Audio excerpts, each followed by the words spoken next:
व्यक्तिचित्रण सीतामाई.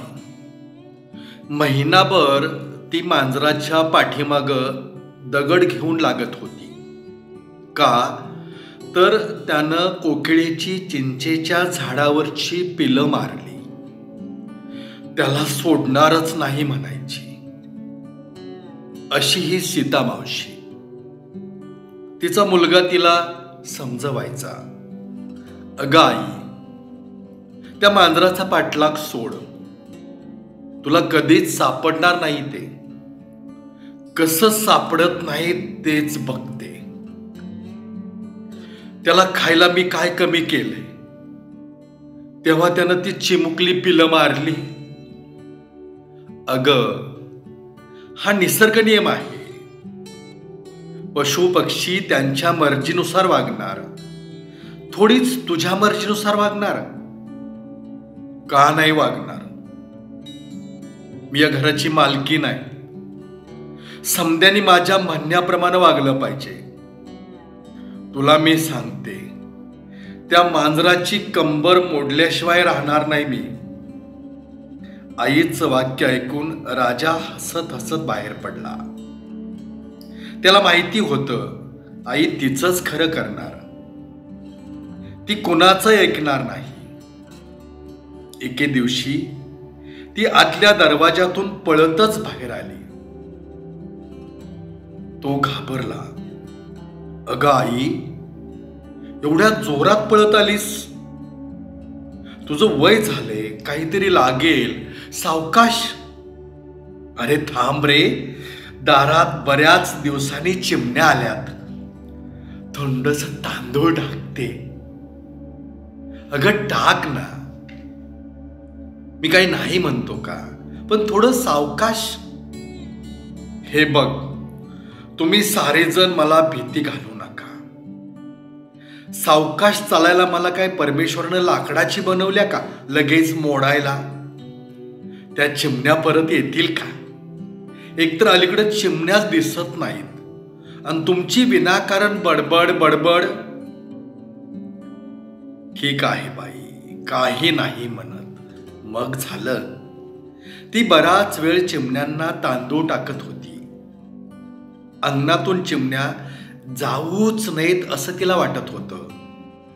त्यानंतर ती लेकाला म्हणाली, ए राजा, ऐकलंस का? मला एक आकडी बनवून दे र. कशाला गाई? अरे त्या पेरवाच्या झाडाला पेरू बघ किती लगडल्यात. पोरं रोज दगड मारतात. लागल एखाद्याला. तू मला एक आकडी बनवून दे आणि त्या पेरवाच्या झाडाजवळ ठेव. ज्याला हवं तेवढं काढा म्हणावं. उगा झाडाला जखम होती या. आता बिनधास्तपणे कुणीही पेरू काढून नेत होतं. कुणी काही बोलत नव्हतं. पण एके दिवशी सीतामावशी खवळली. ए सावंता, किती पेरू काढतोस?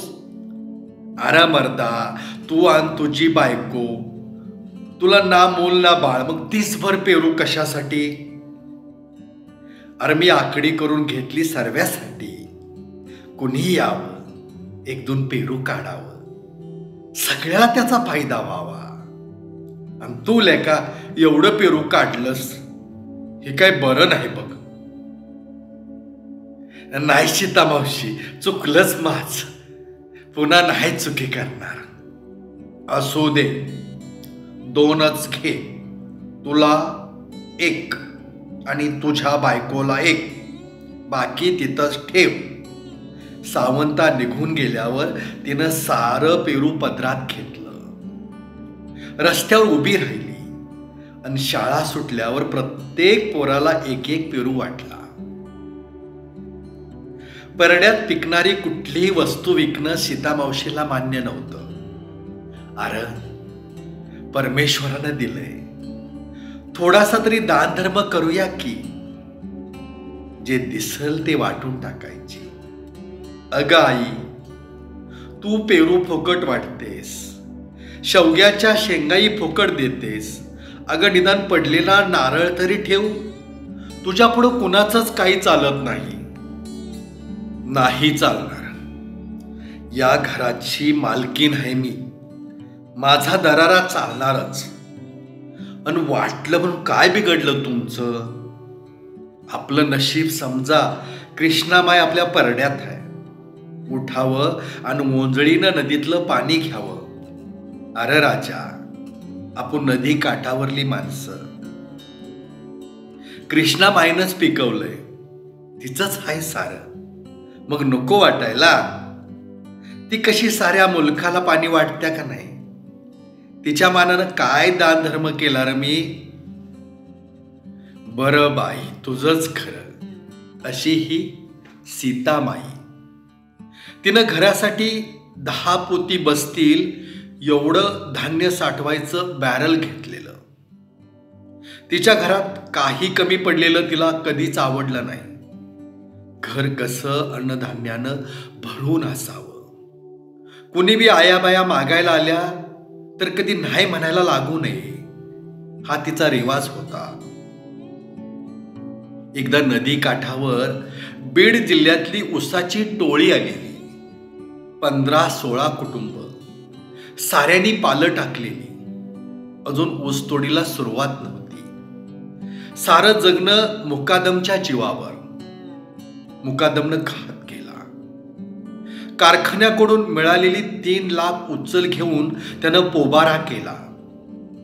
आता ऊसतोड मजुरांनी काय करायचं? कुठं जायचं? बारकी चिरकी पोरं काकेत घेऊन बायका रडायला लागल्या. आता खायचं काय? जगायचं कसं? नदीच्या पाणवठ्यावर गेल्यावर सीतामावशीला सारी घटना कळाली. बायका रडायला लागल्या. मावशी, आमचा मुकादम पळाला. आम्ही काय करायचं? आम्ही बीडवर ना आलो. इथं आमचं कोण आहे? मावशी, एक खाव म्हणलं तर पैका नाही. या रान गॅसनी घेऊन आम्ही परमुलकात कुठं जायचं? बाप बी सैर झाली. ती पालावरच्या बायका सीतामावशीच्या गळ्यात पडल्या. ए थांब ग, रडायला काय झालं? मावशी म्हणत्यास रडत्यास कशाला? सीतामावशी तार तार घरला आली. धान्याचा बॅरल उपसला. जुंधळ्याचं अर्ध पोतं खांद्यावर घेऊन पालावर आली.